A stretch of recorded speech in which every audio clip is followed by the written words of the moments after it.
tous et bienvenue dans votre nouveau rendez-vous du week-end. Envoyé spécial le samedi, nous avons choisi de vous faire voir ou revoir 3 reportages. Bonjour, avez-vous déjà vu un billet de 500 € introuvable dans les distributeurs, rarement accepté par les commerçants qui utilisent donc cette grosse coupure? Enquête sur un billet au cœur de tous les trafics, évasion fiscale et blanchiment d'argent. Et une nouvelle rubrique dans Envoyé spécial, décoder, décrypter, rechercher le sens caché. C'est d'abord au discours de Marine Le Pen que nous nous sommes intéressés. Dit-elle la vérité et dit-elle autre chose que Jean-Marie Le Pen? Et enfin, nous vous proposons un document sur les métiers de l'art, ébénistes, forgerons, artisans laqueurs. En France, ce secteur est en pleine mutation. Comment ce corps de métier s'est-il réinventé au point de devenir une force économique insoupçonnée? Alors, cette question, combien d'argent liquide avez-vous dans vos poches? Eh bien, sachez qu'en moyenne, les Français ont 42,50 € sur eux en billets et en pièces. Presque la moitié des paiements se fait aujourd'hui par carte bancaire. Mais le liquide reste plébiscité pour les petits achats du quotidien.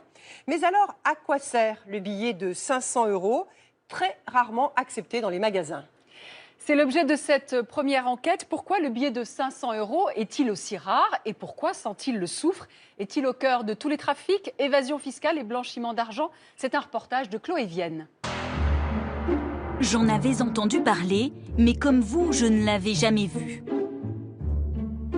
Il est rosé, voire violet, et même blanc cassé. D'un côté, la carte de l'Europe. De l'autre, le dessin d'un pont moderne. 500 € imprimés sur un papier en coton glacé. Ce billet, il en existe plus de 600 millions en Europe et pourtant, nous ne l'avons presque jamais entre les mains. Il est tellement rare qu'on pourrait l'exposer.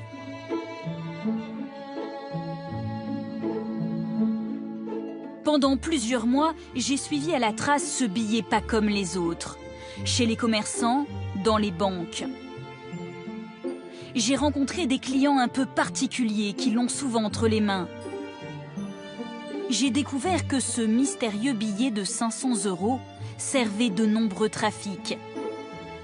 Évasion fiscale et blanchiment d'argent.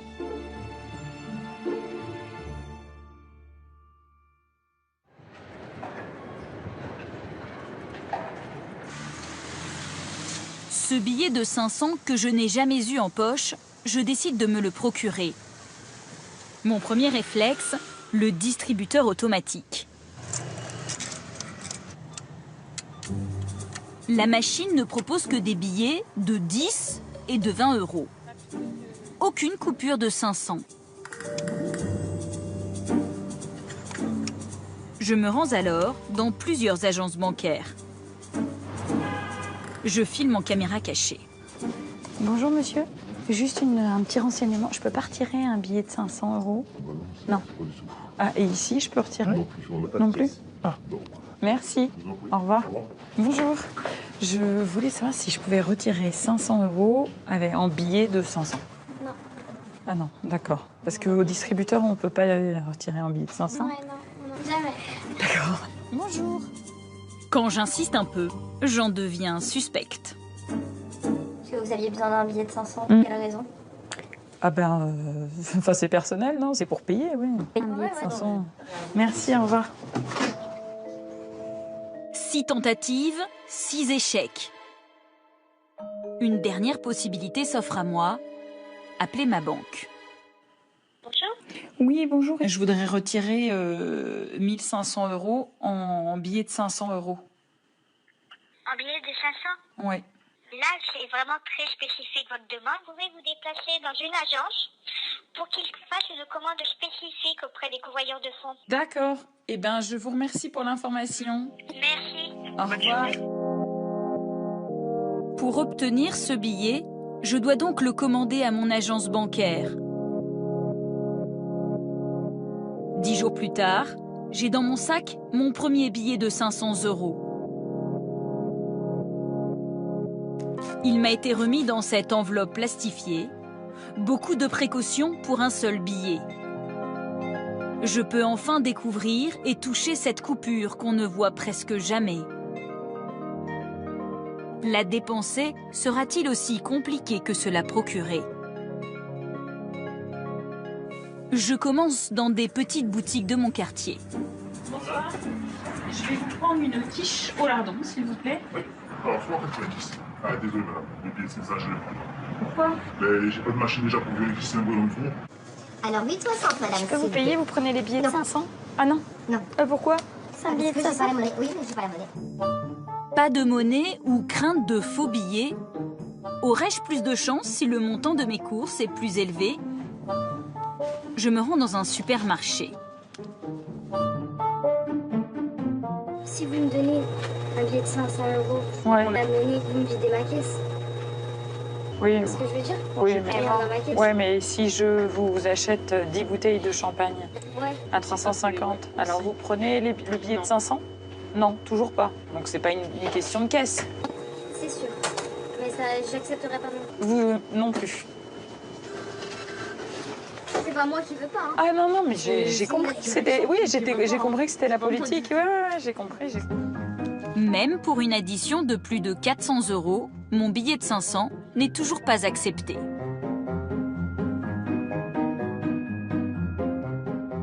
J'ai entendu dire que les boutiques de luxe le prenaient volontiers. Sur les Champs-Élysées défilent chaque jour des milliers de clients fortunés. Je décide de faire le test dans un de ces magasins.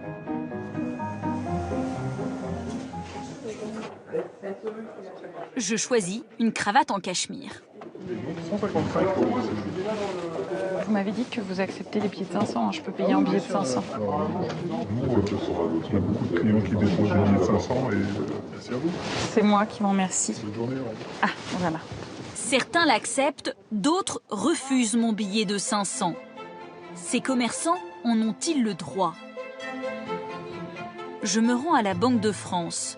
C'est elle qui met en circulation les billets. Le lieu est hautement sécurisé.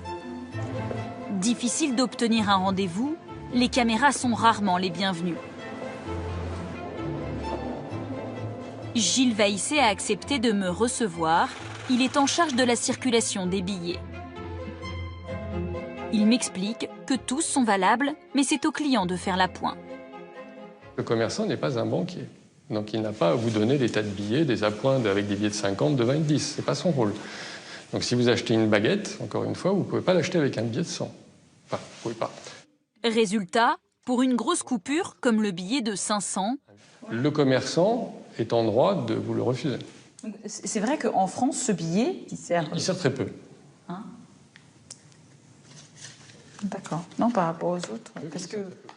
pourtant, il en existe en très grande quantité. L'Europe a édité 303 milliards d'euros en billets de 500 depuis sa mise en circulation. Mais même Gilles Vaissé en voit très rarement. Voilà. Entrez. Pour quelle raison? Bonjour monsieur. Entrez. Voilà, c'est bien. Fermez la porte. Après. Il m'emmène dans les sous-sols de la Banque de France. C'est bon, merci beaucoup. Allez-y. Avec lui, je traverse 5 sas de sécurité Merci beaucoup. pour arriver dans le centre de tri des billets. Toutes les coupures en circulation en France passent par cette impressionnante machine. Alors là, vous avez une machine dite de nouvelle génération. C'est une machine extrêmement puissante qui va compter 33 billets par seconde. Les consignes sont strictes. Pendant le tournage, la trieuse ne fonctionne pas. Voici des images réalisées par la Banque de France. Une fois passés par les banques, les consommateurs, les commerçants, les billets reviennent ici. La machine les trie et détruit ceux en mauvais état. Voilà. Si vous voulez un petit coussin dans votre salon. Dans ce paquet, 500 000 €. Des confettis de billets de 5, 10 ou 50 €, mais presque jamais des billets de 500 €. La trieuse en voit très peu.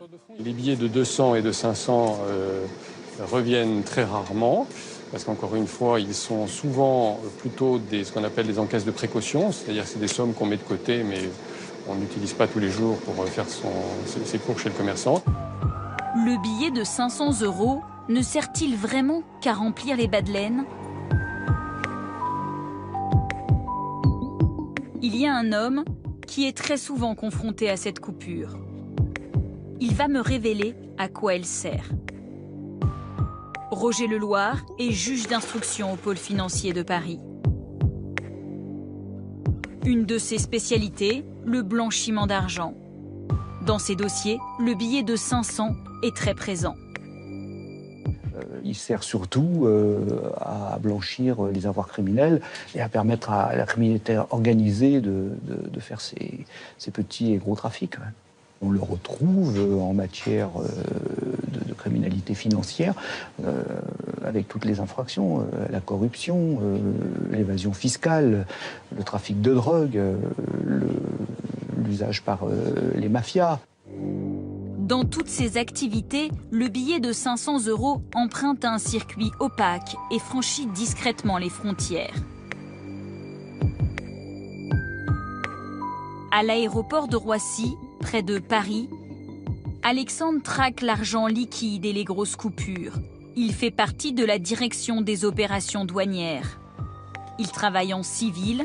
Pour cette raison, il souhaite rester anonyme. Ce matin, une nouvelle enquête commence. Un voyageur en partance pour Bogota vient d'être appréhendé. Les hommes du chef divisionnaire Beltran l'ont arrêté.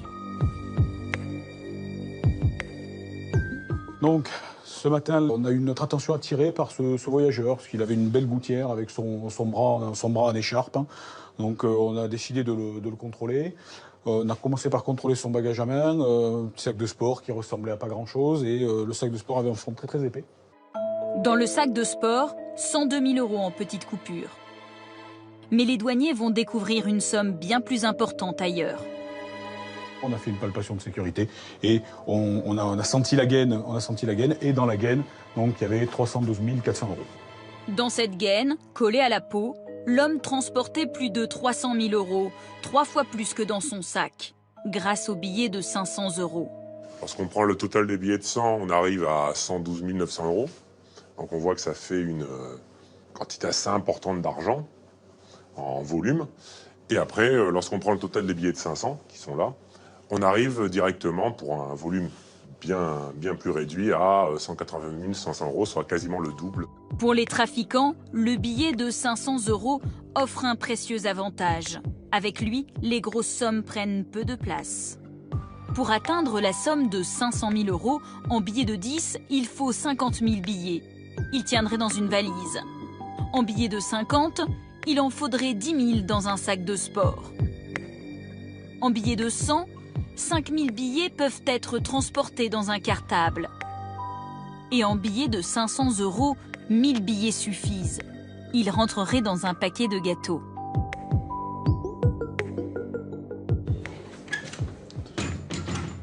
Les douaniers auditionnent pour la première fois l'homme appréhendé, un Colombien.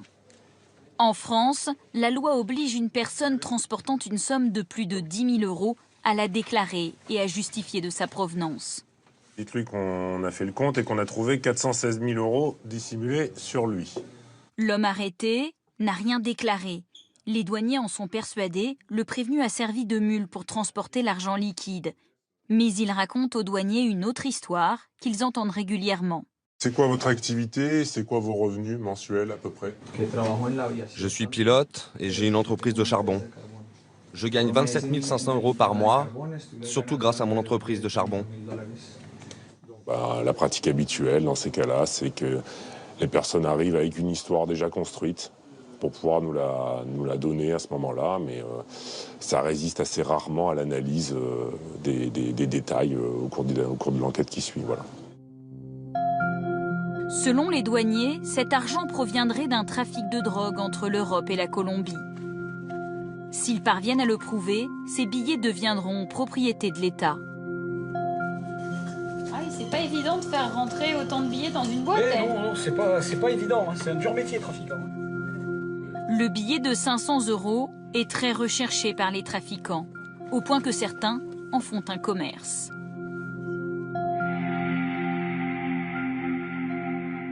À Paris, au cours de mon enquête, j'ai découvert un quartier dans lequel mon billet est très souvent accepté, même pour de petits achats. Dans le 13e arrondissement, le quartier asiatique. Je fais le test en caméra cachée.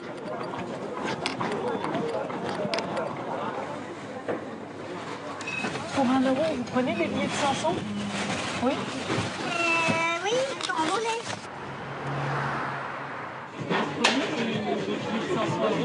Oui. Parce que des fois, les commerçants, ils n'ont pas assez de monnaie pour prendre. Ici, vous avez...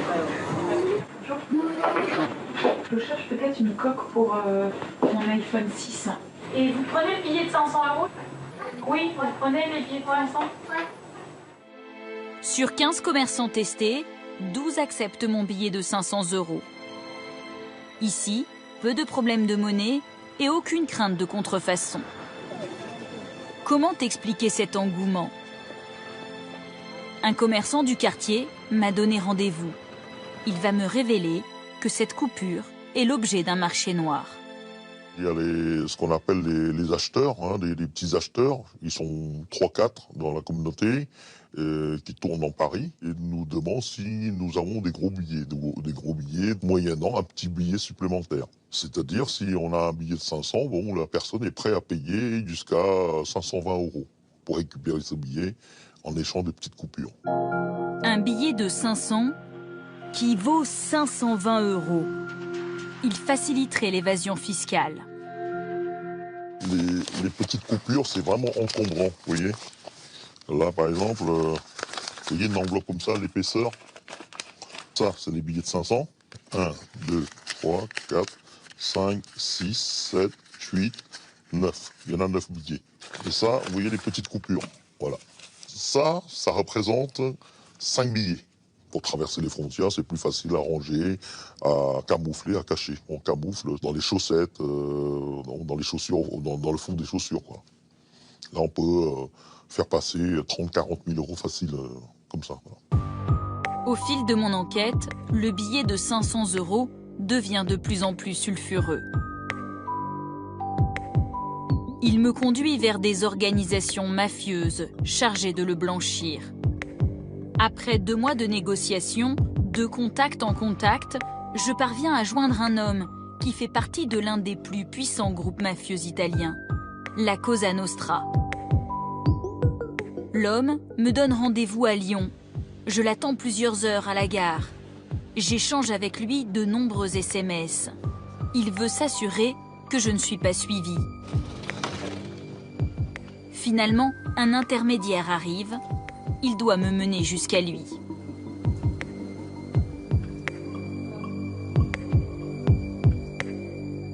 À bord de cette voiture, interdiction de filmer.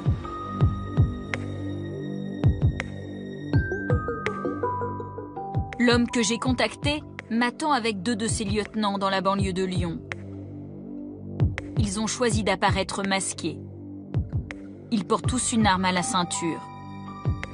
Tous les jours, ces hommes auraient entre les mains des milliers d'euros en billets de 500. De l'argent sale venu du monde entier. Nous, on l'appelle pomodoro. C'est un concentrato de pomodoro. C'est un billet de 500 € et c'est vraiment un concentré pour nous, très facile à s'en servir. Ça arrive un peu de partout, mais vraiment les grosses transactions qu'on fait, ça vient de Chine, Russie, ça c'est les plus gros clients. Vas-y, filme-toi. Vas-y, bon. Ils veulent me montrer comment l'argent arrive jusqu'à eux. C'est pas compliqué.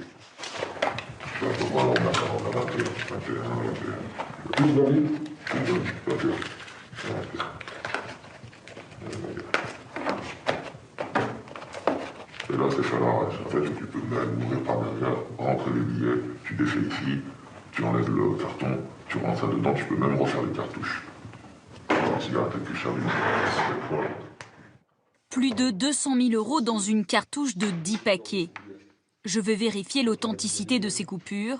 J'ai apporté un détecteur de faux billets. Euro, c'est vrai. Euro. On fait comme vous faites ça. Ça c'est propre. Ok. Pour blanchir cet argent, ils ont mis au point une technique avec des agents immobiliers et des vendeurs. Ils appellent cela le smurfing. C'est simple, hein. T'as un client, par exemple un russe, qui arrive, il a 1 million d'euros à blanchir.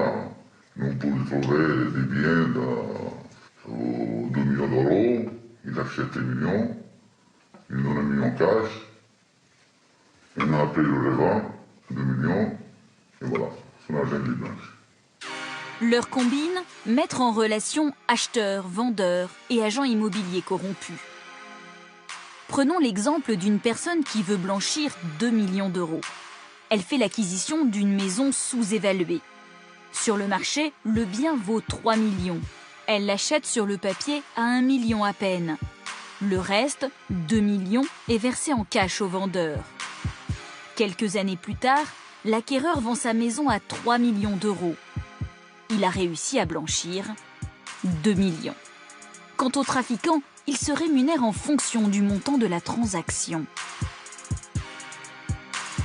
Quel est le pourcentage que vous prenez sur une affaire comme celle-là? Ça dépend des coupures. Ça peut y aller 15%. Sur des grosses coupures, de grosses quantités, on peut doubler facilement, voire plus. Pour blanchir une somme importante de grosses coupures, la commission peut atteindre jusqu'à 30%. Pour brouiller les pistes et rendre indétectables ces billets de 500 €, ces trafiquants rémunèrent une multitude d'intermédiaires. Un très grand nombre se trouve en Italie.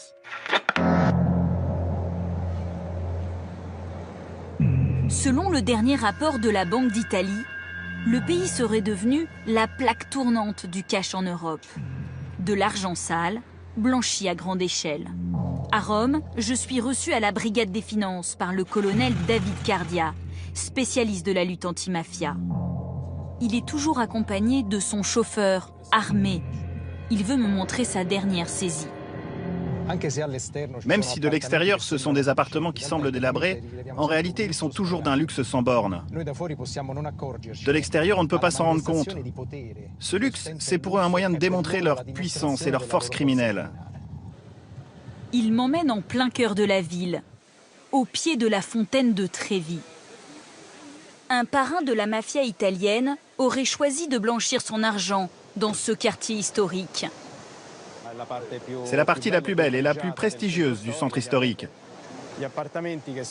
Les appartements dans ce quartier sont hors de prix.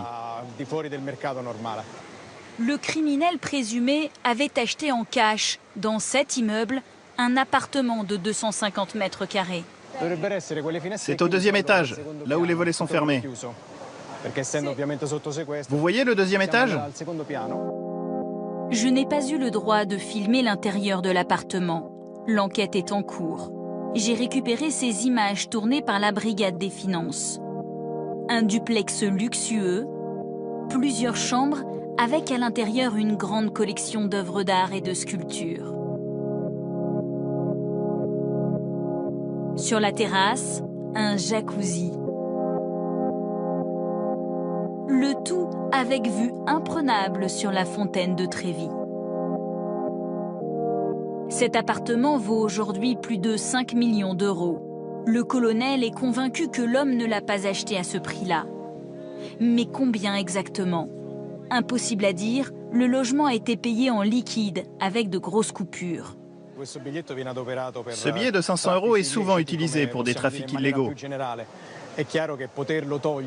Il est évident que l'enlever de la circulation rendrait plus difficile le transport de grosses sommes. Avec des petites coupures, le volume serait beaucoup plus important. Mais pour les enquêteurs, le billet de 500 € sert aussi d'indice. Grâce à lui, ils peuvent identifier les filières des trafics. À l'aéroport de Fiumicino, la brigade des finances a créé une équipe unique en Europe. Voici son principal agent, un chien détecteur de billets. Vous voyez quand je le sors? Il est très excité. Il est content. Depuis 4 ans, Zikos, un berger allemand, contrôle tous les passagers, au départ et à l'arrivée. On fait un petit contrôle. C'est bien. Là, c'est bien. Très bien. Vous allez où? Barcelone. Barcelone, ok. Le chien a été dressé pour détecter l'odeur des billets. Plus il y en a, plus ils sont faciles à repérer. On dit que l'argent n'a pas d'odeur. Et pourtant, l'encre, les filigranes, le papier, cet ensemble de molécules qui forment le billet a une odeur particulière. Et cette odeur, le chien a été dressé pour la sentir et la reconnaître. Dans le hall d'arrivée, Zikos s'agite autour d'une valise. Ici. Ici. Arrête-toi. Qu'est-ce qu'il y a dans la valise? Qu'est-ce que c'est? Bravo, bravo. C'est bien. Bravo. Il s'agissait d'un test. Ce voyageur est en fait un agent de la brigade financière en civil. Dans la valise, les officiers ont dissimulé pour 50 000 € en billets broyés. Pour le moment, Zikos est le seul chien opérationnel à l'aéroport. Chaque année, il déniche en moyenne 400 000 €. Le billet de 500 € ne sert pas que les intérêts de la mafia. On le retrouve aussi dans le monde discret des affaires, au service d'une délinquance en col blanc. À Paris, en décembre dernier, se tient au palais de justice un procès en appel, une affaire qui a fait la une, il y a 8 ans. Les caisses noires d'un très puissant syndicat patronal. L'UIMM, l'Union des industries et métiers de la métallurgie. Plus de 17 millions d'euros détournés. Sur les bancs des accusés, l'ancienne comptable de l'UIMM, Dominique Renaud. L'ancien délégué général, Dominique de Calan.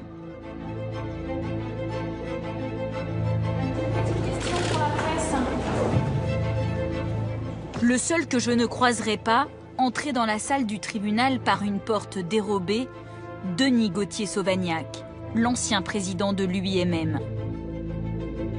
Tous sont poursuivis pour abus de confiance et travail dissimulé. Le juge leur reproche d'avoir détourné de l'argent liquide, essentiellement en grosses coupures. Maître Leborgne, l'avocat de Denis Gauthier-Sauvagnac, dénonce une calomnie contre son client. Il y a bien eu des billets de 500 € qui ont été retirés. Mais qu'est-ce que vous en savez, vous? Vos billets de 500 €? Non, vous voyez, c'est l'exemple même du fantasme. On n'a jamais su de quel billet il s'agissait. Mais on fantasme, on romance, billets de 500 €. Pourtant, des billets de 500 €, il y en aurait bien eu et en grand nombre. Une seule personne, entendue dans cette enquête, a accepté d'échanger avec moi au téléphone.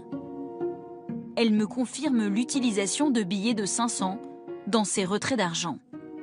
C'était plutôt des grosses coupures ou des petites coupures? Des grosses coupures. Vous connaissez moi j'en comprends. Vous n'allez pas sortir d'un rendez-vous avec une valise. Enfin, c'était extrêmement discret. Hein. Donc vous, les billets que vous avez vus passer, c'était bien des billets de 500 €? Évidemment, évidemment. D'accord. N'importe où, hein, n'importe où. On traite des affaires en business, en espèces. On utilise partout les billets de 500 €. Tout commence le 23 septembre 2007. Tracfin, l'agence qui lutte contre le blanchiment, sonne l'alerte. Elle détecte d'importants et réguliers retraits d'espèces au guichet de plusieurs banques. Le juge Leloir est saisi de l'enquête. Il va mettre au jour un mode opératoire très simple. Selon les déclarations faites au cours des auditions, voici comment les sommes en liquide étaient retirées. Le président, Denis Gauthier-Sauvagnat, demandait régulièrement à la comptable de retirer à la banque d'importantes sommes en grosses coupures. Munie d'un sac ordinaire, toujours le même, elle se rendait à la banque avec chauffeur privé.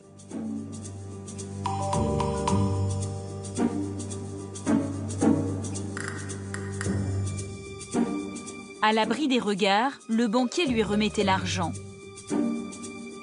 De retour à l'UMM, elle répartissait le cash dans des enveloppes indiquant dessus « caisse noire ». À qui était destiné ce pactole? La version des prévenus, l'argent servait à financer les syndicats, sans jamais nommer personne. Le juge d'instruction reconnaît que ces paiements en liquide, et notamment en billets de 500 €, ont été un frein à son enquête.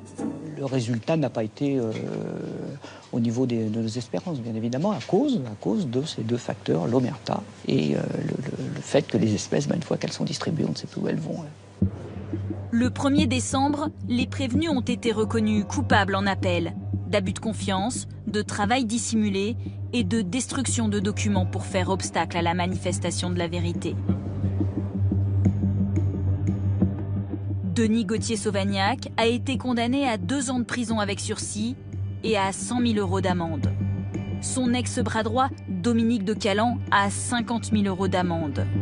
L'ancienne comptable, Dominique Renaud, a 5 000 €. Le procès est terminé, mais les questions demeurent sur l'utilisation de ces sommes en liquide. Évasion fiscale, blanchiment d'argent, détournement de fonds. Dans ces affaires, le billet de 500 € joue le premier rôle. Et cela risque de durer encore longtemps. La Banque centrale et l'Union européenne, seules autorités à en décider, n'ont pas prévu de le faire disparaître.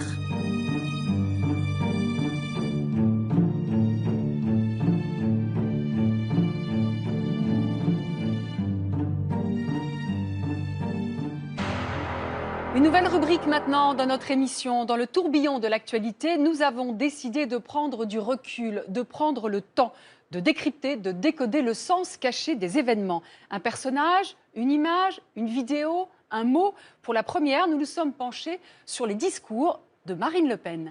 Et nous nous sommes posé 2 questions. Marine Le Pen dit-elle la vérité, comme ses partisans l'affirment, et dit-elle autre chose que Jean-Marie Le Pen? Pour cela, nous avons confronté les chiffres, analysé, décortiqué son vocabulaire. Marine Le Pen, la bataille des mots, c'est le décryptage d'Élise Le Guével et Guylain de Laval. Ce jour-là, j'ai rendez-vous à Calais pour assister à un meeting de campagne de Marine Le Pen. J'ai en tête les reproches qu'elle fait très souvent aux journalistes. Non, vous résumez de manière caricaturale. Vous écoutez en fait plus que vous ne m'écoutez, c'est ça. C'est le problème du journalisme actuel. Nous allons justement la prendre au mot, l'écouter attentivement.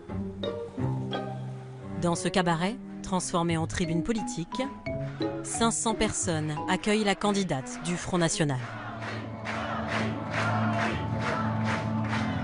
Vous êtes très nombreux ce soir.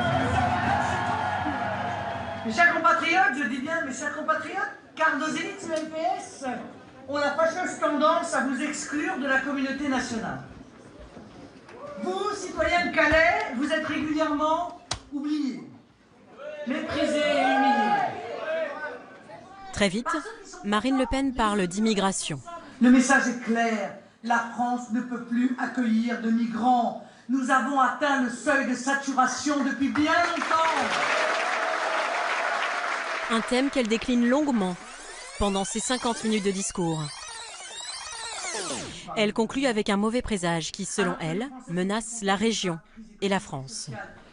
Mais si nous échouons en décembre, ils redoubleront d'efforts pour faire venir toujours plus d'immigrés clandestins. Ils vous demanderont toujours plus de vous pousser pour les loger. Mes chers amis, le redressement national commence ici, à Calais. Les 6 et 13 décembre prochains, faites le choix d'une présidente courageuse et d'une région.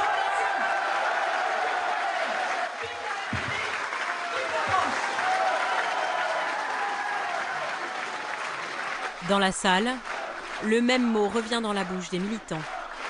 la vérité. Que des vérités. Elle n'est pas aussi extrême que son père, mais elle est juste. Il est effrayé, il est effrayé. Marine est très... Oui, elle a une façon de parler qui fait qu'on a envie de voter pour elle. Nous nous sommes plongés dans des dizaines d'heures de discours et d'interviews de Marine Le Pen. Nous les avons montrés à des spécialistes. Nous avons vérifié les chiffres, les faits, étudié le langage.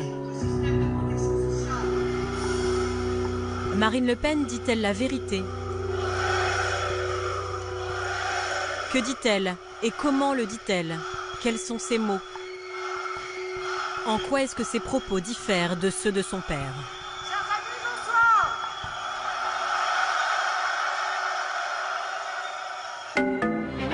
Vous recevez ce matin la présidente du Front National. Marine Le Pen, la présidente du Front National, est notre invitée ce matin. Bonjour à tous, bonjour Marine Le Pen. Depuis le début du mois de septembre, avec la crise des migrants, c'est dans l'air du temps. Marine Le Pen enchaîne les interventions médiatiques. Ce que je vois surtout, c'est que nous sommes confrontés à une situation catastrophique, dramatique, et ça n'est que le début, car le réservoir est inépuisable. Ils vont arriver ici. Mais ils arrivent déjà, monsieur Brézé. Mais où? Sortez du 16e, bon Mais sang. dites-nous. Ils arrivent déjà. Marine Le Pen dit-elle la vérité, pour reprendre l'expression des militants? Au-delà des images d'actualité frappantes, que disent les faits et les chiffres? Je suis allée pousser la porte de l'Office des Nations Unies chargé des réfugiés. Marine Le Pen dit-elle vrai ou faux? À partir du moment où on ne prend pas les mesures nécessaires, l'immigration ne va faire que s'aggraver. Aujourd'hui, on se retrouve, honnêtement, avec une véritable submersion migratoire. Enfin, on n'est pas envahi du tout au regard des chiffres. Aujourd'hui, nous sommes confrontés en Europe à un afflux léger en comparaison avec les pays qui sont voisins de la Syrie ou voisins de l'Irak, qui, eux, accueillent énormément de réfugiés. Plus de 4 millions de Syriens ont fui leur pays depuis 4 ans. Où sont-ils allés? 2,2 millions en Turquie, 1,2 million au Liban et 400 000 en Europe, soit moins de 10%. Aujourd'hui, les réfugiés représentent un tiers de la population du Liban. C'est comme si en 4 ans, la France avait accueilli 22 millions de réfugiés. Elle va accueillir 24 000 Syriens, soit moins de 0,04% de sa population. La plupart de tous les réfugiés syriens que j'ai rencontrés au Liban, en Jordanie, qui y sont maintenant depuis plus de 4 ans, ce qu'ils veulent avant tout, c'est rentrer chez eux. Et ce n'est pas le rêve d'aller en Europe. Au-delà des réfugiés, Marine Le Pen parle beaucoup d'immigration. Ça tombe bien, j'ai rendez-vous au musée de l'immigration à Paris. 2 chercheurs vont nous aider à y voir plus clair. Gringoire, donc, qui est un organe d'extrême droite, dès 1937, s'en prend aux réfugiés espagnols républicains. Les premiers réfugiés sont déjà représentés comme une foule infinie, puisqu'elle est encore là à l'horizon. Elle est menaçante, ils ont le poing levé, ils ont des mines patibulaires extrêmement inquiétantes. François Héran est démographe. Il travaille sur ces questions depuis 30 ans. Je veux vous redire une fois pour toutes qu'il est impossible d'assimiler une immigration aussi massive que celle que nous vivons depuis maintenant des décennies. 10 millions d'étrangers entrés dans notre pays en 30 ans. D'abord, ça n'est pas 10 millions, c'est à peu près 7 millions. 10 millions! Mais quel pays est capable d'assimiler cela? Si vous prenez tous nos voisins, l'Allemagne a absorbé 14 millions d'étrangers dans 30 ans, la Grande-Bretagne aux environs de 13, 14, l'Italie aux environs de 10, enfin tous les grands pays européens dont la population est comparable font un peu plus que nous. Notre pays connaît depuis le début du quinquennat de Nicolas Sarkozy, c'était il y a 8 ans, chaque année, 200 000 entrées légales par an sur son territoire. C'est vrai, c'est plus de 200 000 entrées permanentes par an en France. Jean-Christophe Dumont est économiste à l'OCDE.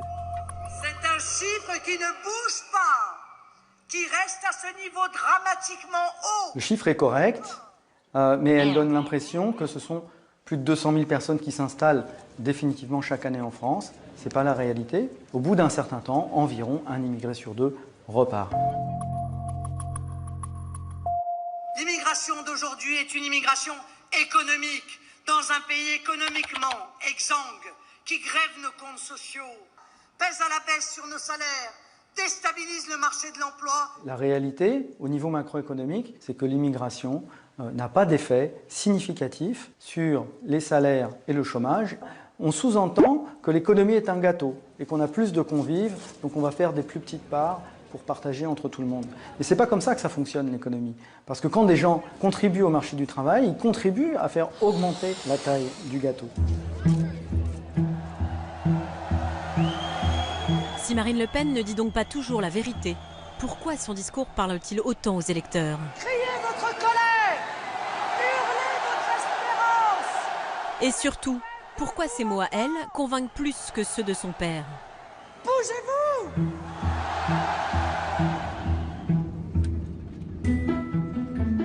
La réponse, nous allons la trouver sur la côte ouest des États-Unis. 12 heures de vol, largement de quoi se replonger dans tous les discours de Marine Le Pen.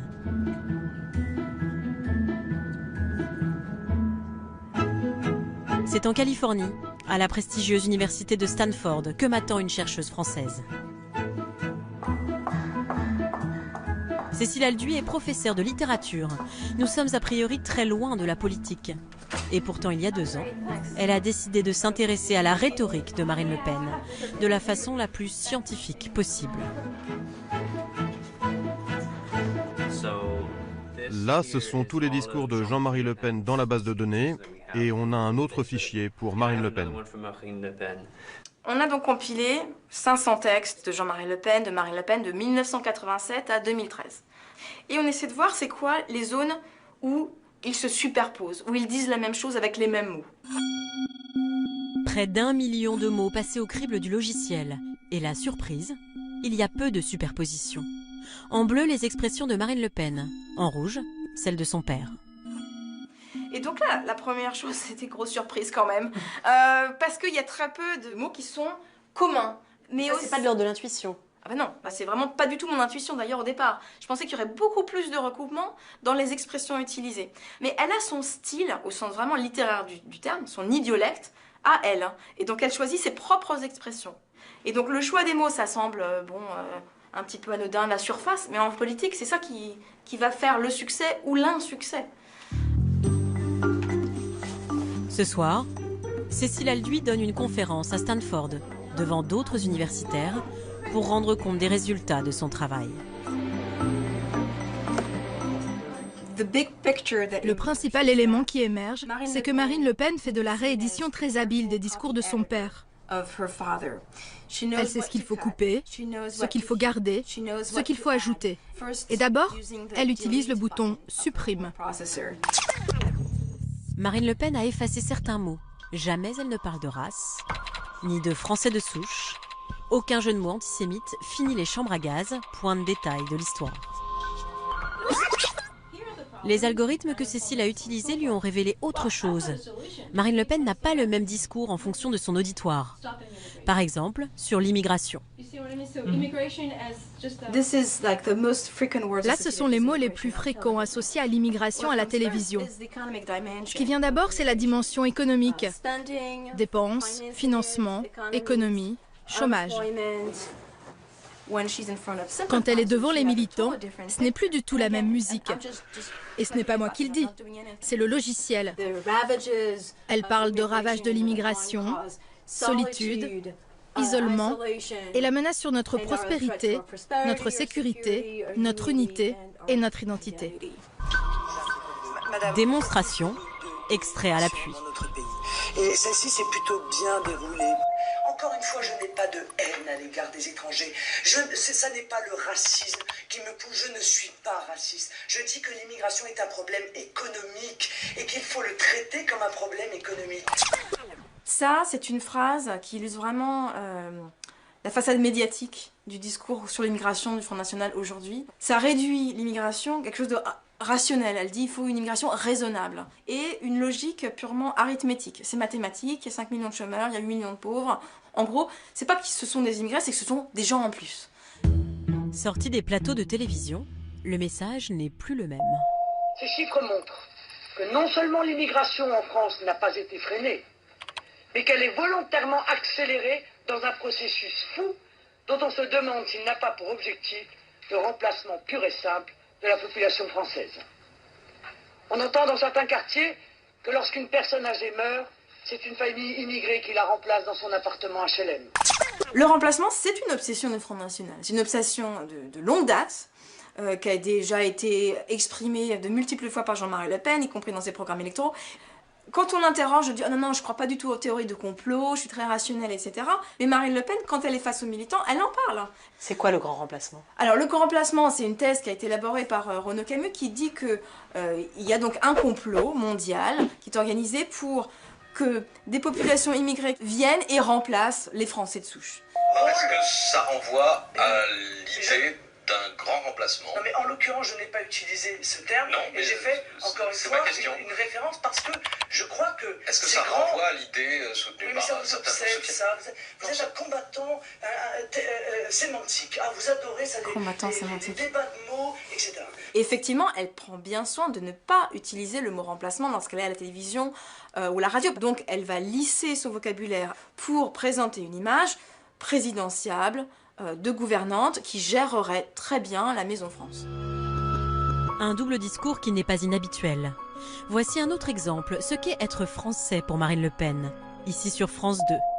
Je tiens, et merci de me permettre de le faire, à rappeler une bonne fois pour toutes, la priorité nationale est un avantage donné en matière d'emploi ou de logement aux Français, pas aux Blancs, pas aux Français de souche, à ceux qui ont la nationalité française, quelle que soit leur origine, quelle que soit leur religion. En meeting, la définition change du tout au tout. Il faut une nature.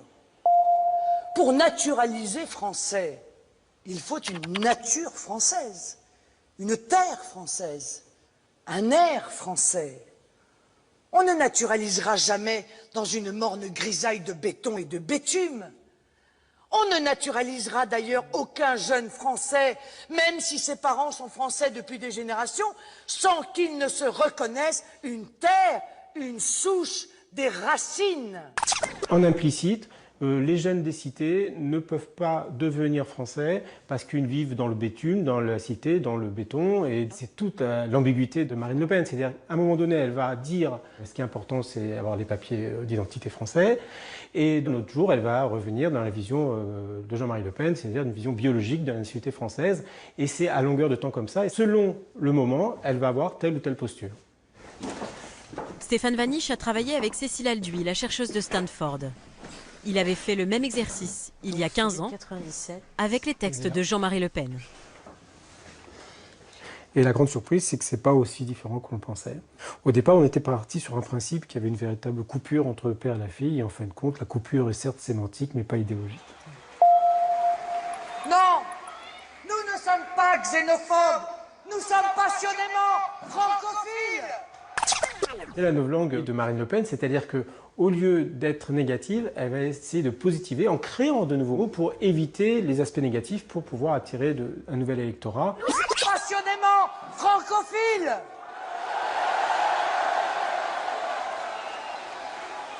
Nous ne voulons plus.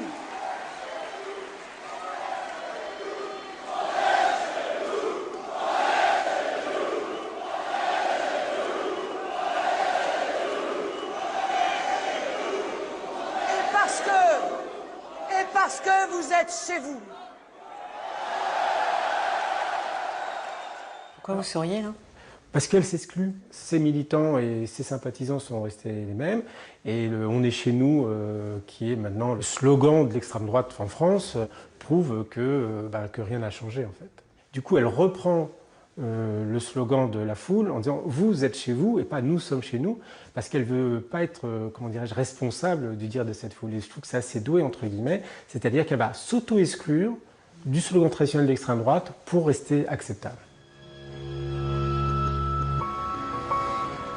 Quand est-ce que Marine Le Pen dit vrai? Quand elle parle à la télévision ou qu'elle s'exprime devant ses militants? Comment s'y retrouver dans ce double langage et ces euphémismes?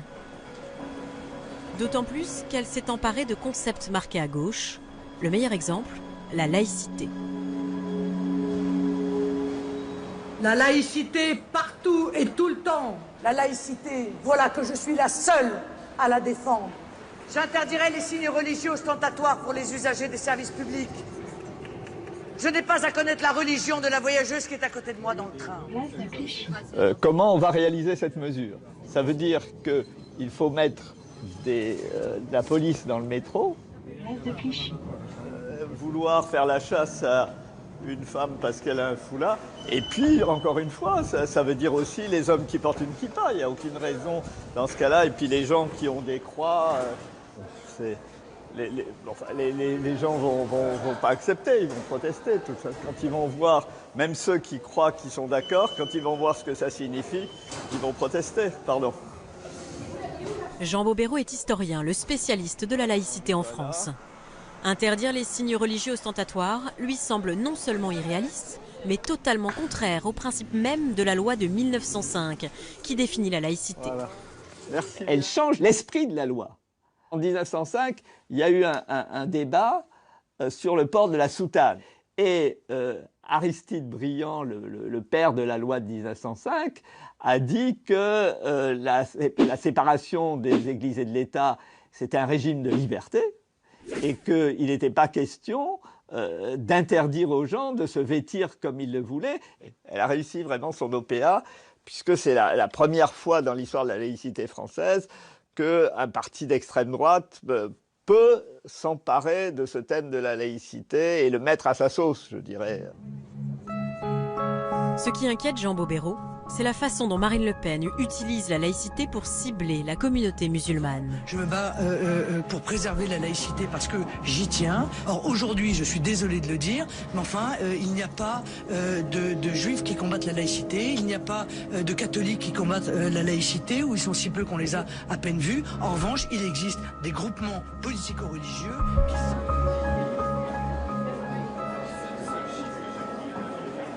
Quand Marine Le Pen s'est emparée du thème de la laïcité, eh bien, si vous écoutez attentivement ses discours, quand elle dit je n'ai pas à connaître la religion de ma voisine dans le train, tout le public comprend qu'en fait, seules les femmes qui portent un foulard sont visées, puisqu'elle parle de la voisine.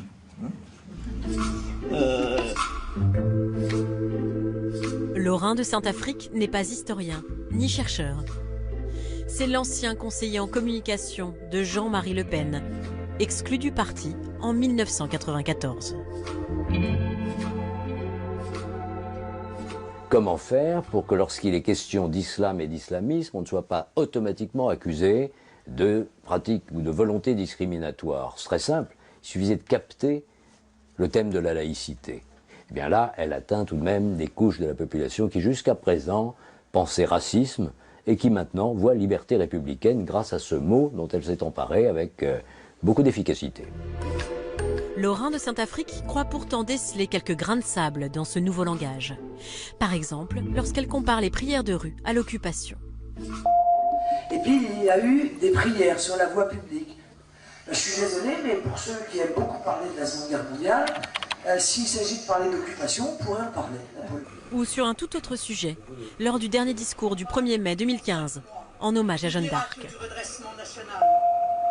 Jeanne d'Arc est une icône française car elle symbolise à elle seule l'esprit de résistance, la foi en son pays et le triomphe de la volonté.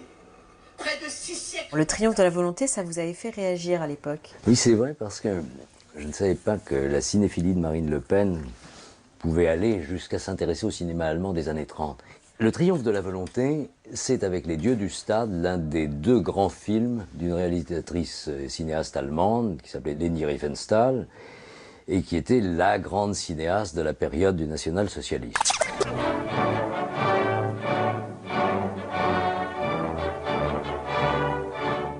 Et donc voir Marine Le Pen dans le même discours évoquer Jeanne d'Arc, le triomphe de la volonté, pour une oreille un petit peu attentive, ça a de quoi surprendre. Est-ce que ça ne peut pas être un hasard?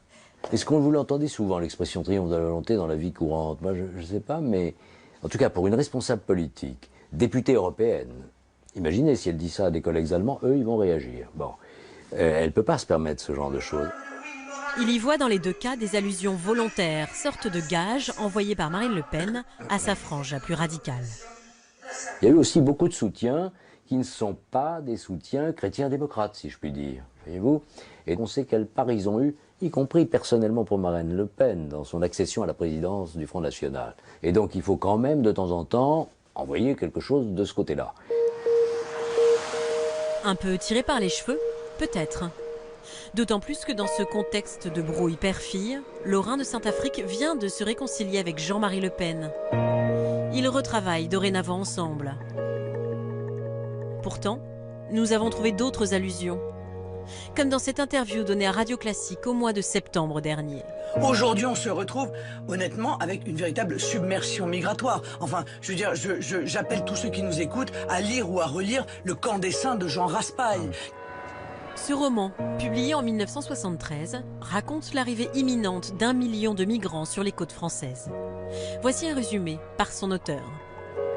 Ils débarquent. Si on les laisse débarquer, il y en a 5 millions qui arrivent derrière, n'est-ce pas? Et on sera envahi. Quelle est la solution? On tire dans le tas ou on laisse faire? C'est ça le Camp des Saints. Pour le narrateur, les patriotes sont ceux qui défendent la race blanche et veulent tirer sur les migrants. Page 251. C'est le devoir de tout citoyen conscient de sa culture, de sa race et de sa religion de prendre spontanément les armes. C'est le fusil de chasse à la main que j'attendrai l'armée en haillons de l'Antéchrist. Page 51. Ils couvriront de caca votre terrasse, s'essuieront les mains aux livres de votre bibliothèque. Au moins 87 passages seraient aujourd'hui susceptibles de poursuites pour incitation à la haine raciale. Marine Le Pen n'hésite pourtant pas à mettre ce livre en évidence. Il était déjà présent à l'arrière-plan de cette interview diffusée dans le journal de 20h en avril 2013. Ça va faire plaisir à une certaine partie de son électorat qui peut-être se reconnaît dans ce livre. Donc c'est vraiment une sorte de clin d'œil à la base à peu de frais, puisque elle-même ne peut pas être condamnée, c'est pas elle qui a écrit ce bouquin, elle se dédouane de tout racialisme, et en même temps, elle promeut dans l'espace public, elle fait la pub d'un livre qui est profondément raciste. Langage à tiroir, allusion. L'idéologie d'extrême droite est moins visible, mais toujours présente. Qu'en est-il des programmes? Quelle différence entre le père et la fille? À San Francisco, nous retrouvons Cécile Elduy chez elle. La chercheuse a épluché, comparé les programmes de Jean-Marie Le Pen en 2002 et Marine Le Pen en 2012. Ça, c'est celui de 2002. Ça commence « Libérons la France ». La mémoire, le sacré. Et c'est vraiment comme un livre d'explication de la vision du monde de Jean-Marie Le Pen. Et ça, cette fois-ci, c'est le programme politique du Front National pour 2012. Et alors ça, c'est une mise en scène totalement différente. C'est aussi gros, hein. C'est les mêmes mesures, hein, quand on regarde dans le détail. Mais c'est par ordre alphabétique. C'est une sorte de menu. Et on peut choisir selon nos centres d'intérêt. Donc, vous êtes agriculteur, vous allez regarder à A, agriculture. Mais vous n'allez pas voir justement que à politique familiale, il y a des mesures qui vont dans le sens de favoriser la natalité des Français nés de Français uniquement. Donc, cette idée d'un programme à la carte, ça dilue l'idéologie qui est derrière. Mais les fondamentaux sont les mêmes. Ceux qui financent le programme économique, même s'il a un petit peu changé, c'est la priorité nationale, qui est la mesure phare de Jean-Marie Le Pen. Parmi les mesures défendues par Marine Le Pen, quelques-unes ont attiré notre attention. Je ne veux plus de manifestations de clandestins ou de soutien aux clandestins. Elles seront interdites. Quand elle dit « je veux plus qu'il y ait des manifestations des droits des clandestins », donc on dit bon, les clandestins sont clandestins par définition, pourquoi pas. Mais ceux qui les soutiennent, et là ça devient un vrai problème, c'est-à-dire que des Français qui voudraient manifester ne pourraient pas parce que ça serait interdit par le Front National. Et là, on a une atteinte directe à la démocratie et au droit d'expression. En l'écoutant, ça voudrait dire qu'on n'aurait pas eu le droit de manifester pour l'IVG, par exemple, dans les années 70-80. Nous rétablirons la liberté syndicale, la vraie.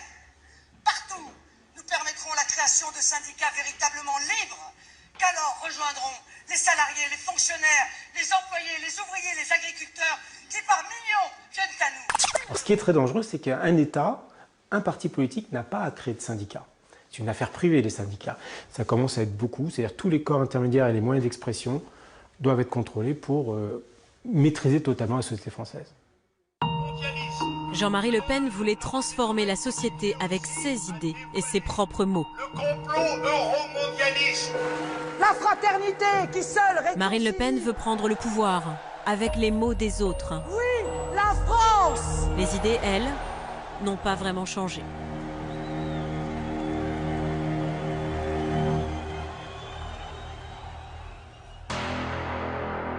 Des étudiants de plus en plus passionnés, des débouchés nombreux et variés, des nouvelles professions qui voient le jour.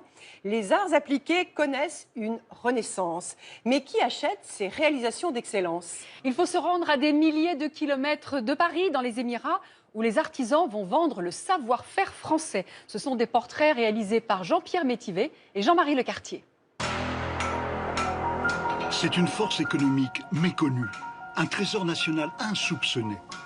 On entend souvent dire que les métiers d'art se meurent, que des savoir-faire disparaissent, mais c'est l'inverse qui se produit aujourd'hui. L'artisanat d'art connaît une renaissance. Il y a vraiment un savoir-faire qui est reconnu à l'étranger comme étant unique en France, et qu'on ne peut trouver que sur notre territoire.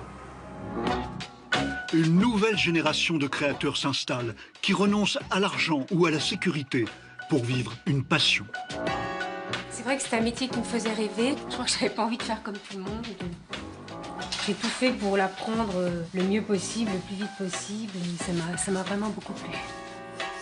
Ou qui envoient promener des carrières toutes tracées, pour tout reprendre à zéro, la trentaine venue. Je ne me voyais pas revenir dans un bureau et refaire quelque chose qui ne soit pas en lien avec la création. C'était vraiment un besoin viscéral de créer. À eux tous, ils sont devenus une force économique qui exporte. Leurs clients ne sont plus en France principalement, mais dans le monde entier. À New York, d'une certaine manière, ils nous connaissent mieux qu'à Paris, à 5 km d'ici. Mais bon, ça c'est une autre histoire. Nous avons suivi certains de ces artisans vers les nouveaux marchés qu'ils prospectent, dans les pays du Golfe. Là où les immeubles sortent de terre par centaines, là où la concurrence se fait entre les artisans d'art du monde entier, mais où le style français a toujours ses adeptes. Là, c'est le bureau de Karl Lagerfeld. Nous y avons fait un sol en métal. Les Français ont leur chance sur ce marché? Je crois qu'ils sont numéro 1.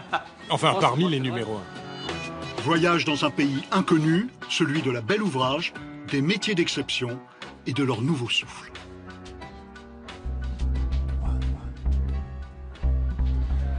Signe des temps, des milliers de jeunes rêvent d'entrer ici. Journée porte ouverte dans l'une des plus importantes écoles d'art de France, l'école Olivier de Serres à Paris. La porcelaine est crue. Il faut faire hyper attention, être vraiment précautionneux. Les élèves expliquent les tours de main. On apprend ici aussi bien le métal que la céramique. Tous rêvent d'y entrer, mais la directrice nous explique qu'il n'y aura que très peu d'élus. Ici, c'est une école où on a entre 8 000 et 10 000 demandes d'étudiants pour intégrer les formations. Pour donner une idée, pour les mises à niveau, des jeunes qui sortent d'un bac général, qui veulent intégrer les arts appliqués, doivent passer par cette classe-là. Il y a plus de 4 000 demandes pour 120 places.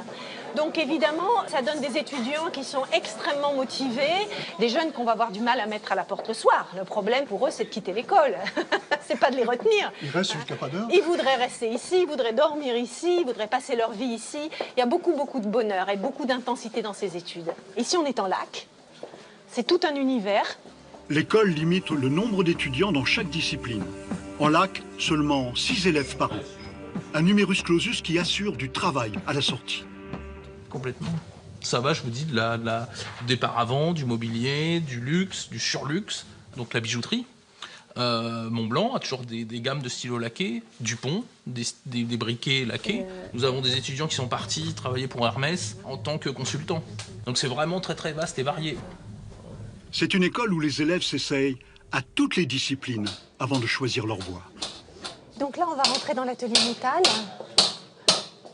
Alors c'est une section qui comprend une dizaine d'étudiants.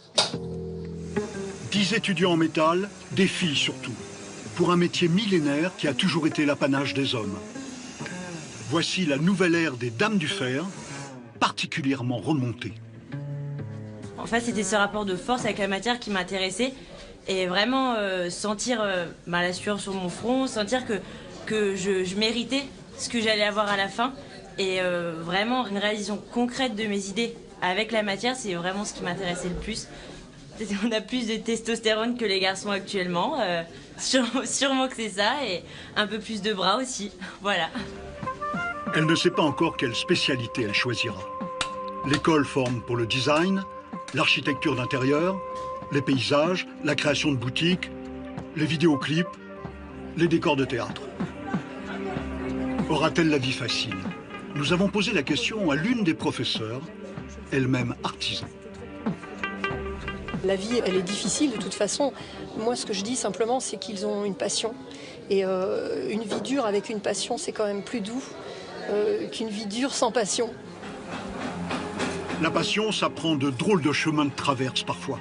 Steven Richard est ferronnier d'art. Il n'a pas fait d'école. Il a appris sur le tas, à l'âge de 15 ans. Et c'est la passion des chevaux qui lui a fait choisir le métal. Mon premier métier, c'était maréchal ferrant. Ce qui m'a permis, moi, ensuite, de bifurquer vers la ferronnerie d'art.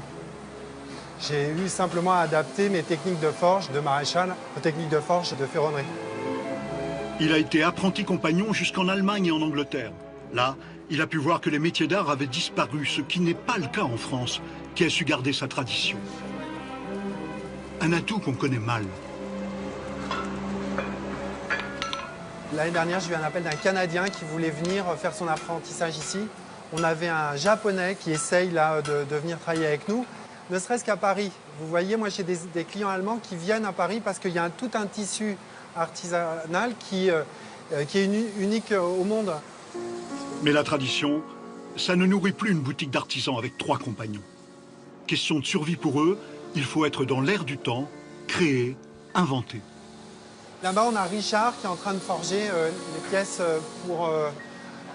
pour réaliser un piétement de meubles. Steven a suivi des cours du soir en dessin pour tenter des réalisations plus osées, loin des styles habituels des ferronniers. J'avais envie d'avoir une approche plus artistique, créer des nouvelles formes à partir d'un métier qui était somme toute assez traditionnel. Si vous êtes seulement à répéter des très très belles pièces comme l'exemple présenté ici, là où on a un panneau art déco, si on s'arrête seulement à ça, d'autres savent le faire avec autant de maîtrise. Alors il tente des patines, des teintes nouvelles, essaie de surprendre avec ses planchers en métal pour l'industrie du luxe. Là, par exemple, ça a été une demande qui nous a été faite par Chanel pour réaliser un sol dans le studio de Karl Lagerfeld. Et donc, à l'occasion de cette commande, il a fallu trouver des réponses techniques à la demande esthétique qui nous avait été faite. Au contact de l'art contemporain, au contact des métiers du spectacle, j'ai été bousculé dans mes habitudes et j'ai été chercher ça pour déplacer les limites, pour aller chercher autre chose et réinventer mon métier. C'est ça vraiment qui me plaisait. Réinventer le métier, c'est ce qui arrive aujourd'hui dans tous les arts appliqués. Prenons cette autre technique, le vitrail. On ne l'utilisait plus guère, avec son image un peu désuète. Caroline Pré-Germain est installée dans un sous-sol parisien. C'est vrai que c'était un peu peut-être vieillot, quoi, peut-être. Pour moi, c'était important d'essayer de trouver une écriture un peu plus contemporaine. En fait, j'avais envie de trouver un style qui soit propre à moi. Des décorateurs lui commandent des vitraux de plus en plus inventifs, où elle mélange style, technique, peinture sur verre. Elle a sa notoriété aujourd'hui, mais cela lui a pris du temps. À ses débuts, les clients ne la prenaient pas au sérieux. Pour s'imposer, elle a dû passer le prestigieux concours de meilleure ouvrière de France. Au début, quand j'ai commencé, j'ai fait un peu de sous-traitance, je travaillais pour les autres. Puis j'ai fait pas mal de restaurations, de petites restaurations dans les cages d'escalier. C'était pas facile quand même dans la profession pour une femme. Souvent, j'ai eu des clients qui venaient et qui me demandaient « Va me chercher ton papa ». Ça m'est arrivé plusieurs fois. Donc quand il voit que vous êtes meilleur ouvrier de France, bon, tout de suite, ça va.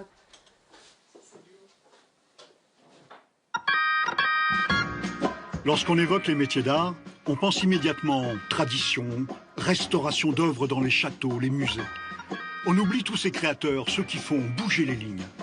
Gabor Olszewski appartient à une génération qui fait du beau avec des matériaux de fortune, qui subtilise des techniques dans chacun des métiers d'art, des techniques que chaque profession gardait jalousement pour elle. Les doreurs, s'ils me voyaient, ils seraient morts de rire. Parce que je ne fais vraiment pas comme il faut. C'est vraiment un autre métier et je n'ai pas les coups de main que les doreurs ont. Mais je ne suis pas dans cette tradition. Il emprunte des techniques aux doreurs, aux laqueurs. Il était peintre, il fabrique des papiers peints, applique des feuilles de laiton minuscules sur des tissus ou crée de grands panneaux décoratifs comme ceux-ci. On fait juste la peinture qui donne l'effet d'ombre. Et la lumière change énormément selon l'angle d'arrivée. Et dans la pénombre, fonctionne très bien parce qu'il capte le moins sources lumineuses. Même une bougie peut éclairer une pièce. En tâtonnant, il a mis au point des recettes secrètes pour oxyder les métaux avec des acides. Il réinvente le verre églomisé, une technique délaissée depuis 2 siècles. Il essaie plein de nouveautés sans savoir si elles se vendront un jour. Surtout que les clients français se font rares aujourd'hui. C'est le grand paradoxe des métiers d'art.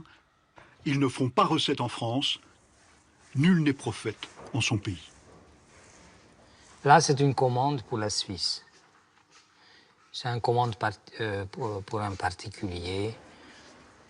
Malheureusement, on n'a quasiment rien en France. Pourtant, on fait pas mal d'efforts pour être présent, être visible. Mais bon, il faut aller loin pour pouvoir travailler sur place. Mais bon, qu'est-ce que vous voulez? Avoir très peu de clients français, cette dure loi actuelle, les artisans d'art ont su la contourner. Voici le salon Maison et Objets, un salon réservé aux professionnels de la décoration. Parmi les visiteurs, une majorité d'étrangers. Des architectes d'intérieur, des décorateurs, à la recherche de nouveautés. Gabor Olszewski expose dans ce salon. Et c'est en anglais qu'il répond aux questions des visiteurs. Les clients étrangers sont devenus sa cible. Cette année, curieusement, il y a plus de visiteurs chinois que les autres fois, avec des demandes entièrement nouvelles. Vous pensez que la Chine, c'est un marché important?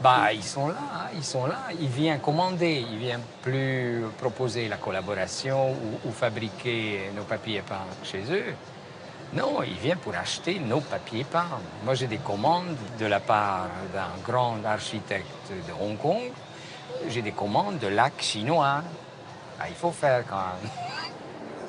Dans l'espace réservé aux métiers d'art, Serge Nicole est céramiste et président des ateliers d'art de France. Il a connu les ravages de la mondialisation et l'effondrement du marché des artisans, avant le sursaut actuel. Il y a 20 ans, nos clients, c'était des commerçants. Chacun d'entre nous avait 50 clients, des magasins de décoration, des magasins de cadeaux. Avec la mondialisation, ce réseau de distribution s'est détruit. Nos effectifs ont baissé de tous, toute la profession. Ça a été extrêmement difficile à vivre. Les objets de décor venaient de Chine, venaient d'Asie à ce moment-là. Et à mesure que les clients français disparaissaient, à mesure, les visiteurs internationaux augmentaient. Et aujourd'hui, nos clients sont complètement internationaux. Avec la mondialisation, le marché de l'art est devenu international, même celui de l'artisanat. Nous retrouvons Caroline Pré-Germain et Steven Richard dans ce salon. Ils ont rendez-vous avec une pro de l'export qui s'est spécialisée dans les métiers d'art, Dominique Andréani. Elle a tissé dans le monde entier un réseau de décorateurs. Abu Dhabi, Dubaï, Doha, si ça marche, ça. Aujourd'hui, elle organise un voyage d'affaires dans les Émirats, là où se trouve l'argent, donc les clients. C'est une prospection de longue haleine pour les artisans. Il y en a certains que je connais qui ont eu rapidement du chiffre d'affaires réalisé au bout de 2 missions, et puis d'autres où il va falloir y aller 3, 4 fois, 5 fois pour pouvoir décrocher les marchés. Dans ce voyage, chacun emportera des échantillons dans ses bagages. Même Steven Richard, l'artisan du métal. Il y aura une valise un petit peu lourde, mais... Ouais.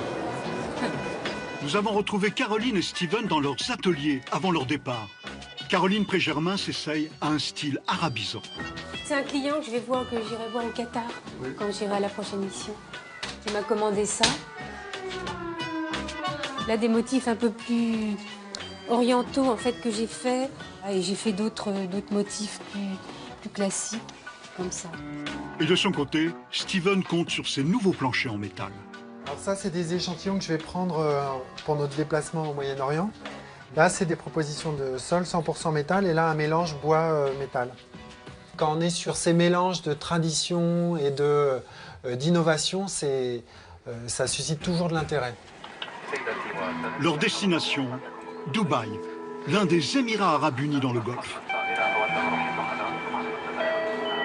Une ville futuriste où les tours ont poussé en moins de 10 ans. Une ville de l'après-pétrole qui veut être centre d'affaires, centre touristique, port franc. Et aussi, ville des records. La tour la plus haute du monde, 800 mètres, l'hôtel le plus étoilé au monde, 7 étoiles, et les signatures des plus grands architectes du monde.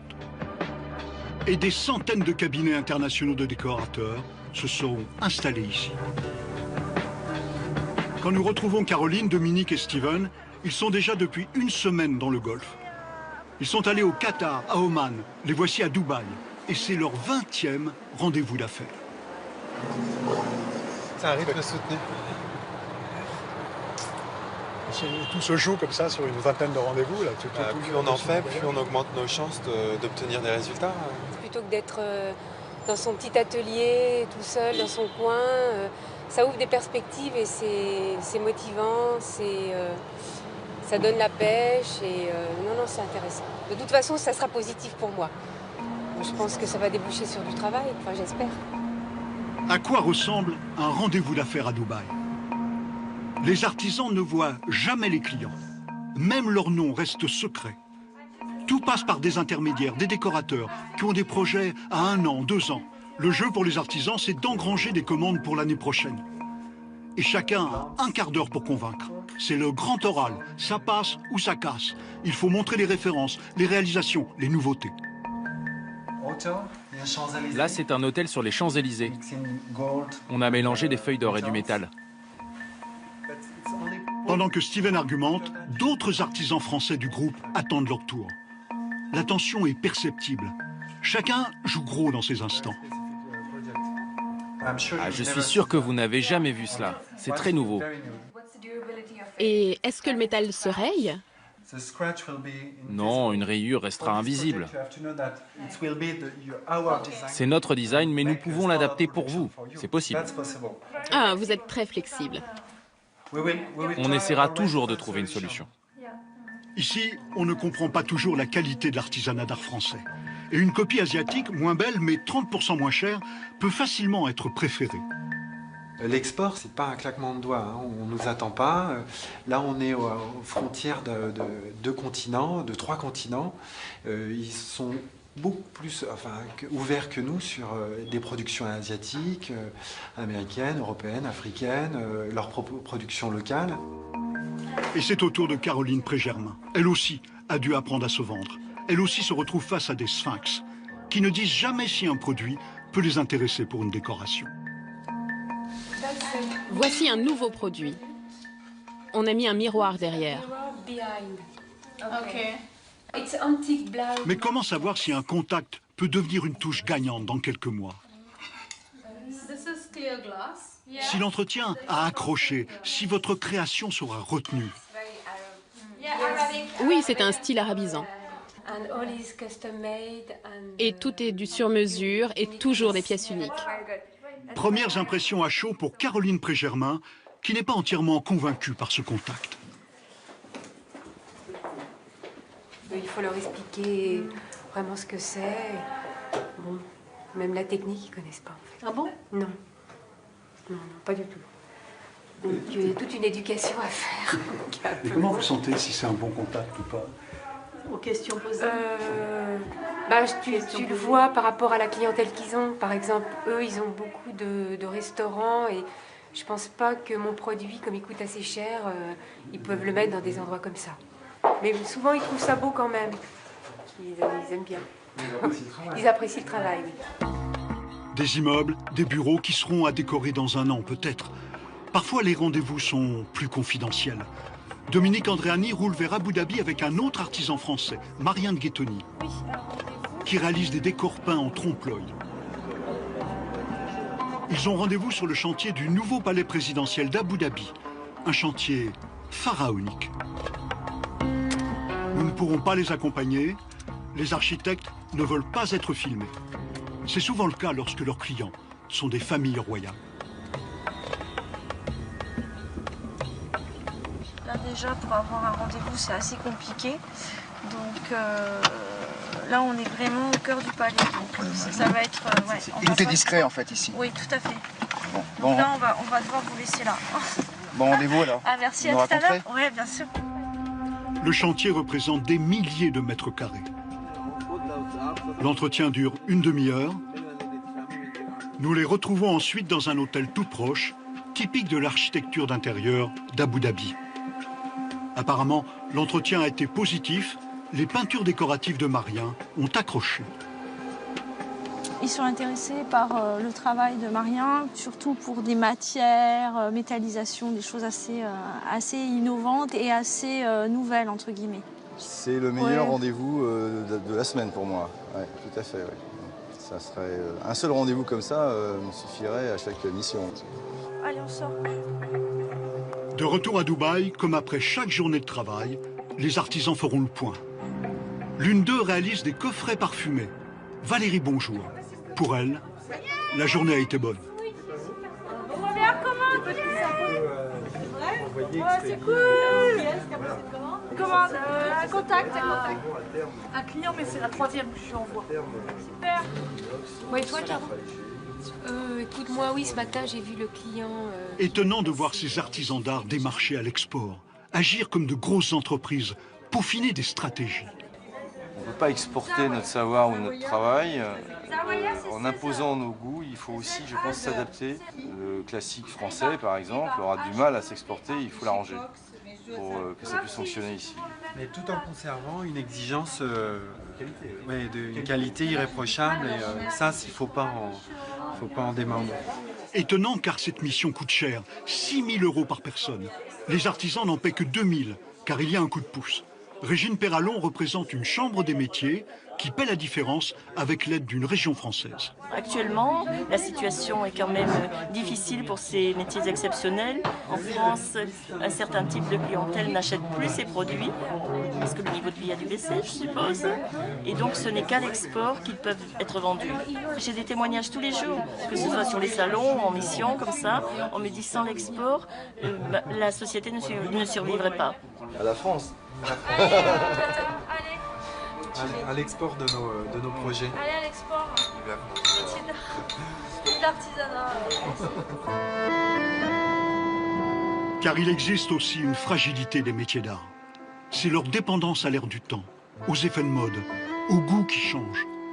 Voici Revel en Haute-Garonne. C'était la cité des ébénistes d'art. Il y en avait 40 à la grande époque. Il n'en reste pratiquement plus. Cet atelier était l'un des plus prestigieux, l'entreprise Daïdé. De génération en génération, elle remontait au XVIIIe siècle. Elle a fermé il y a 2 ans. René Daïdé employait une vingtaine de compagnons. Il vient toujours à l'atelier où il a ses souvenirs et continue de faire des meubles.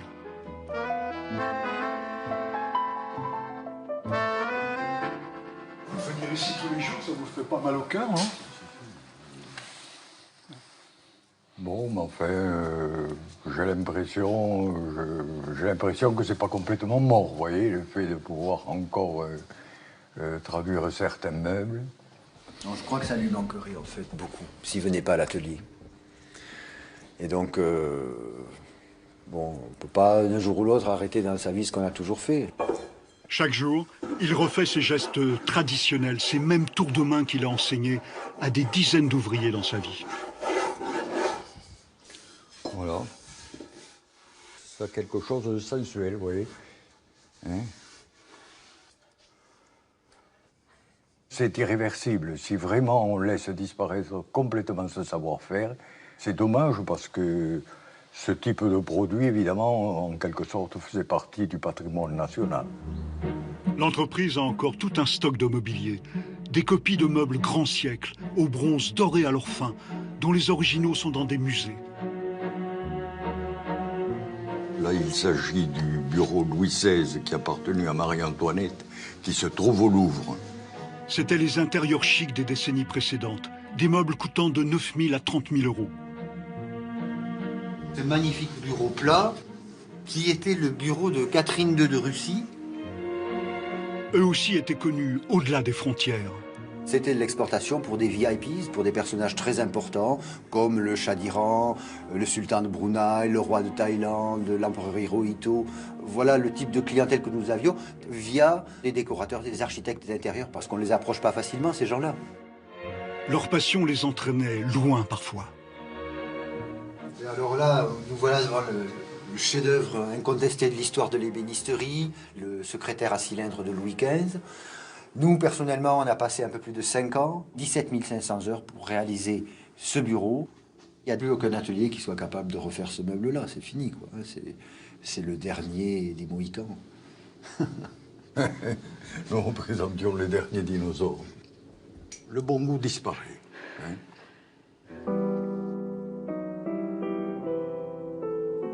C'est le goût qui change, en fait.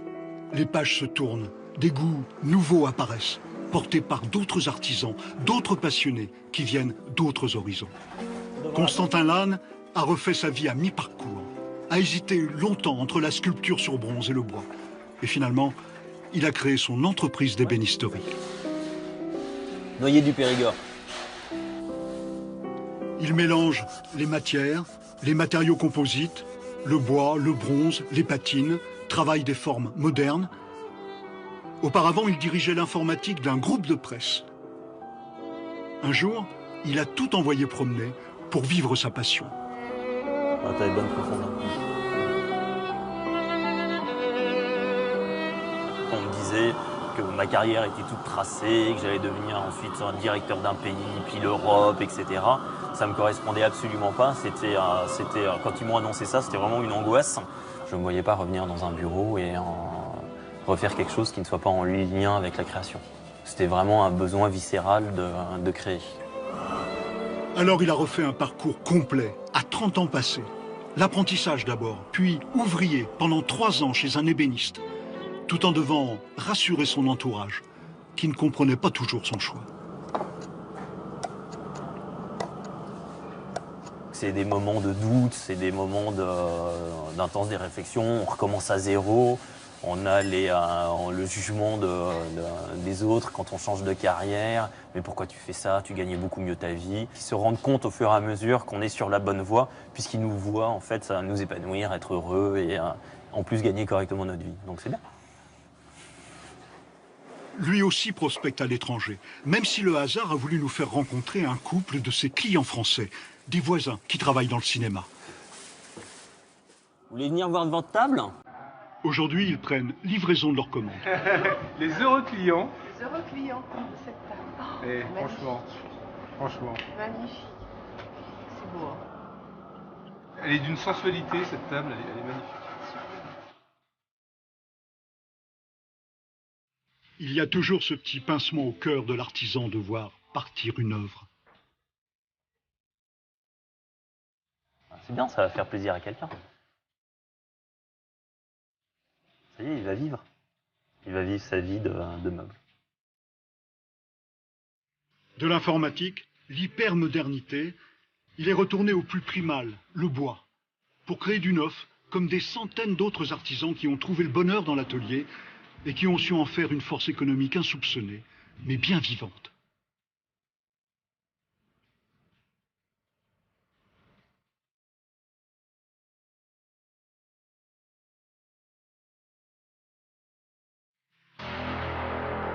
C'est la fin de cette émission. Merci de nous avoir suivis. On se retrouve samedi prochain pour un nouveau numéro d'Envoyé spécial le samedi.